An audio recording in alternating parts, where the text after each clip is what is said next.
The London School of Economics and Political Science was founded with the mission of addressing major social challenges. This year, we focus on what we feel are unique challenges posed by the pandemic, innovation, and digitization. We're looking forward to telling you about our three social projects, Creative Cycle, as told by them, and the revamped Vita Nova. My name is Shenrui, and joining me today are Phoebe, Brian, Huing, and on tech, we have Cornelius. Pamela has sickle cell anemia and is unable to work long hours. This has made looking for a full-time job difficult for her. She wishes to start her own business selling her special chili sauce as it will allow her to work flexible hours. However, she had no idea where to begin. Pamela is not alone. The lack of accessible training courses for disadvantaged women meant that creating businesses was almost impossible and social mobility was just a far-fetched dream. Thus, we introduced Creative Cycle, our 7-week business skills course and 10-week mentorship program to empower vulnerable women by turning their entrepreneurship dreams into reality, creating sustainable businesses, and improving social mobility.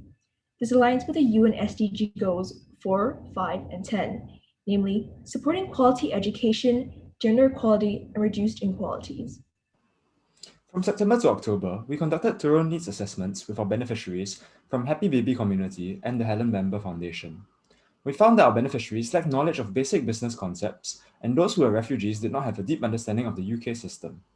Building on past materials, we put a greater emphasis on financial independence, taxation, and the legal procedures of starting a business in the UK. Our Zoom workshops began in October. The 1.5-hour sessions began with a lecture, followed by small group discussions between the student mentors and the beneficiaries. We introduced different topics each week, such as marketing, bookkeeping, and soft skills. This year, we also launched a one-to-one mentorship program following the workshops. Since January, our student mentors met up with their assigned beneficiary every week to develop their business ideas. We have also partnered up with entrepreneurs who join these sessions every 2 weeks. At the end of the program, our beneficiaries pitched their business plans to a panel of external judges who gave them constructive feedback. Let's see what the judges had to say about Pamela's pitch. That's great. I'm glad that you have actually thought about, how large or, the size you want this to be based on the realities of your life and how you want to produce it. Because I think sometimes, a lot of founders don't think of these questions, so it's good that you have. That's the true embodiment of a startup, being agile and being really quick to respond to the market. So that's really good. This year, we are on track to impact 12 beneficiaries by equipping them with the skills required to start their own businesses. It is hoped that with their newfound knowledge and confidence, our beneficiaries may achieve financial independence to support themselves and their families. Before and after the 10-week course, we asked our beneficiaries to rate themselves on their knowledge of business and entrepreneurship. Out of 10, the average rating rose from 4.1 to 7.2, increasing by 76%. Also, our beneficiaries rated the usefulness of the course at 8.1 out of 10. Moreover, we are planning to launch Ethereal, our innovative solution to provide a temporary income source to our beneficiaries.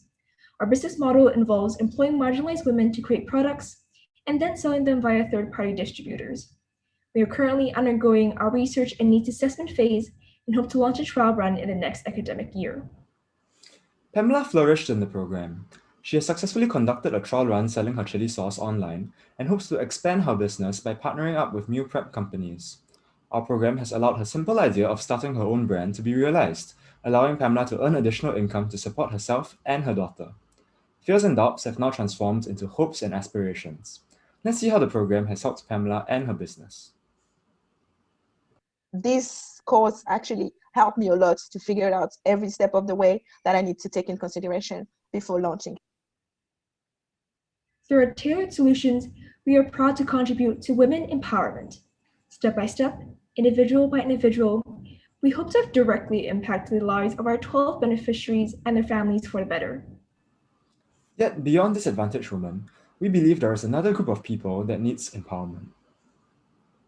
Whenever I walk around London, I meet at least 3 homeless people asking for spare change. More than 10,000 homeless people sleep rough on the streets of London every year. Sleeping rough is a frightening, demoralizing, and isolating experience. We knew we had to deal with this problem.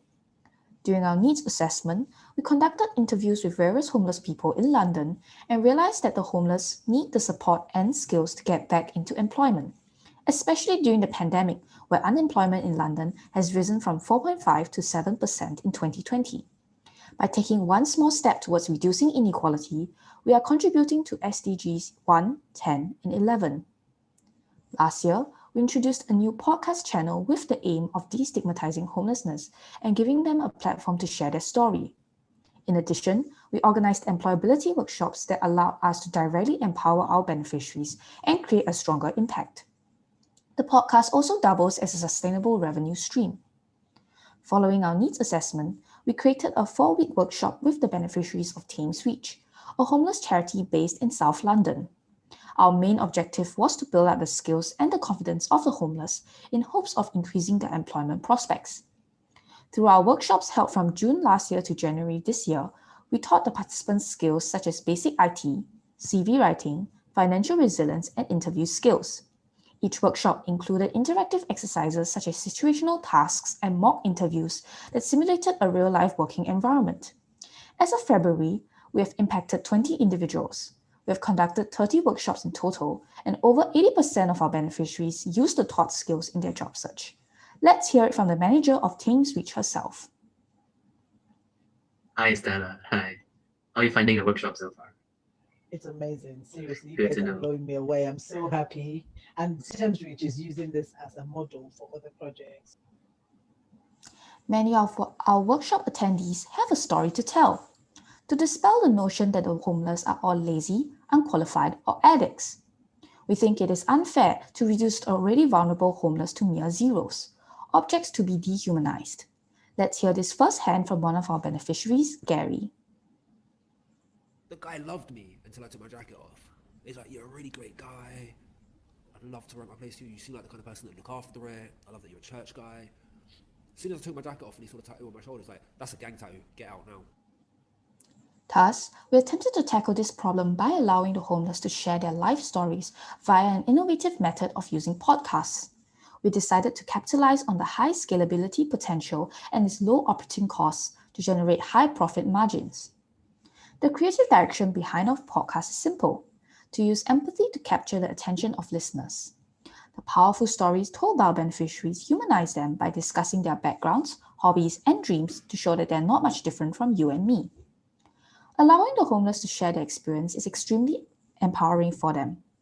Gary was diagnosed with high-functioning autism, yet he has managed to graduate with first-class honours from Cambridge. Devastatingly, Gary still found himself unemployed and homeless. These are his thoughts. Although there is knowledge out there, you can look at all the numbers, the figures, this is how many homeless people there are, etc. It's just numbers. It's not even like I am one of X number of people. It's these are my experiences, these were my fears, these were my worries, these are my concerns. This is what I think needs to change. Our main marketing tactic is digital, through Facebook and Instagram pages. We also rely on the LSE Enactus website to further market our work. Since it will take a significant audience base to generate sustainable profits, we are also exploring the possibility of compiling all our podcast stories for publication. As of February, we have 100 listeners and have uploaded 2 episodes on our Spotify channel. With our workshops, they're gaining the skills to become more employable. Through our podcasts, they're becoming more confident. However, the homeless are not the only ones who need a new lease on life. As a continuing project from last year, Vita Nova remains as dedicated as ever to doing good for the environment. Climate change is happening, and it is happening rapidly. Governments are paying more and more attention to sustainability, but more can be done and more has to be done. With this in mind, we centered our operations around fulfilling SDG 4 and 13, namely quality education and climate action. A single pair of jeans requires 2,000 gallons of water to produce. From its production to its consumption, the life cycle of our modern clothes has led to significant waste. Vita Nova was established to change the mindsets of youths, the target of the fast fashion industry, by harnessing innovation to reduce waste. COVID-19 represented another challenge for Vita Nova. Without being able to conduct in-person workshops, the team needed to innovate and reinvent itself to continue outreach. Heading into 2020, primary and secondary research was conducted on this issue. We found that despite a growing trend of youth activism, there was a distinct gap in educational policy with respect to the environment. Like subjects like history or mathematics, environmental education is often relegated to a small subset of geography or biology. During lockdown, green volunteering opportunities were greatly reduced. Our team hence also identified a need to maintain a high engagement level in these times. The past year saw Vita Nova's digital upcycling kit being built from the ground up. Taking the form of a website, our kit hosts a wide variety of content to engage more use at a deeper level. The upcycling kit also ensures the project's financial sustainability as it could host online shops and generate ad revenue. Low startup and operational costs, low risk of production, and ease of scalability were key strengths that drew us to this medium. Our upcycling kit is innovative as it combines environmental education and hands-on upcycling tutorials. With this kit, they can now become part of the solution by upcycling and sharing the values of upcycling. To complement the upcycling kit, Vita Nova also hosted events such as a social media campaign, Fast Fashion February, and an upcycling competition, Rags to Bags. In addition, Vita Nova adopted existing operations to the new circumstances. We took our workshops online with students from Swap It Up, a climate change organization, and Bright Futures, a charity supporting education for children with serious illnesses. Our workshops reached 25 students and successfully taught them how to convert pre-loved garments into now-loved tote bags. These students left the session with a deeper understanding of environmentalism and practical skills on upcycling. Our team also managed to collect 256 articles of clothing from the LSE Student Union and partners Swap It Up. These clothes, previously destined for the landfills, have generated over 850 kilograms of carbon dioxide. Instead, they are now invaluable resources that Vita Nova can use for future upcycling projects. Looking to the future, we hope to continue to release more upcycling videos and to expand our online shop. The team hopes to use our current digital presence as a springboard for future outreach, engaging a larger number of youths on the benefits of upcycling. This year, huge changes have been made at Enactus LSE. We have revamped Vita Nova and have redesigned Creative Cycle and As Told by Them, which now have a deeper, longer-lasting, and more sustainable impact. Through our social projects, we believe we have made the lives of our beneficiaries better, brighter, and more hopeful. Together, we are Enactus LSE. Thank you.